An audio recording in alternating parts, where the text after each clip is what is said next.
ఈ సోషల్ మీడియాలో క్రైస్తవ్యం పట్ల ఉన్న వ్యతిరేకత, సమాజంలో క్రైస్తవ్యం పట్ల ఉన్నటువంటి వ్యతిరేకత, దేని మీద ఈ పాస్టర్లంతా ఇంతే, వీళ్ళు సమాజాన్ని దోచుకుంటున్నారు, అమాయకులు దోచుకుంటున్నారు అనేటువంటి ఆ నింద ఏదైతే సోషల్ మీడియాలో ఉందో, దాన్ని చూసి చెలించిపోయి అలా కాదు, అలా కాదు.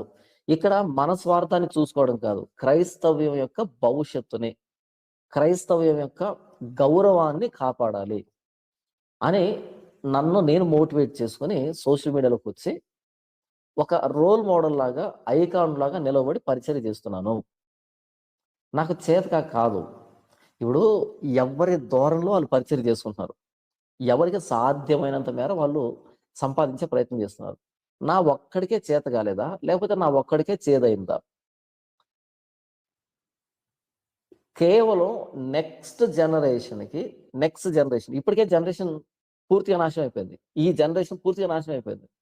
ఇక నెక్స్ట్ జనరేషన్ క్రిస్టియానిటీ ఎలా ఉండబోతుంది? గెస్ చేస్తున్నారా మీరు? ఆ నెక్స్ట్ జనరేషన్‌కి ఒక వ్యక్తి కనపడాలి.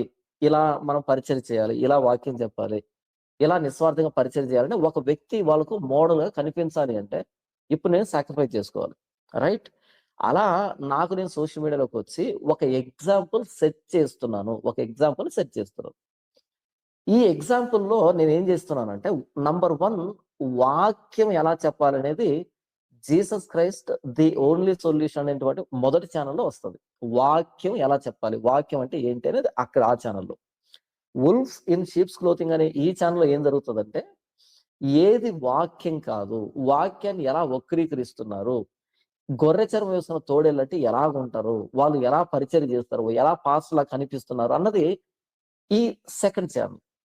ఇవి 2 కళ్ళు లాంటివి నాకు. 2 పరిచర్యలే. ఒకటి వాక్యం ఏంటో చెప్తాను. 2 వాక్యం ఏది కాదో, ఎలా కాదో చెప్తాను. ఈ 2 దేవుడు నాకిచ్చిన పరిచర్యలు. నాకు నేను సృష్టించుకున్న పరిచర్యలు కాదు ఇవి. దేవుడు నాకిచ్చిన పరిచర్యలు. దేవుడు నాకిచ్చినటువంటి పరిచర్యలు ఈ 2.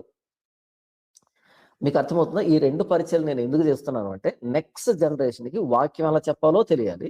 నంబర్ 2 వాక్య వ్యతిరేకమైన పద్ధతుల్ని ఎలా క్వెషన్ చేయాలో, ఎలా వాళ్ళతో ఫైట్ చేయాలో, ఎలా వాక్యం కోసం పోరాడాలో, నిలవబడాలో, ఎదుర్కోవాలో ఇవి నేర్పించడం సెకండ్ ఛానెల్ ఉద్దేశం. ఈ 2 నేను నెక్స్ట్ జనరేషన్‌కి ఇవ్వాలనుకుంటున్నాను.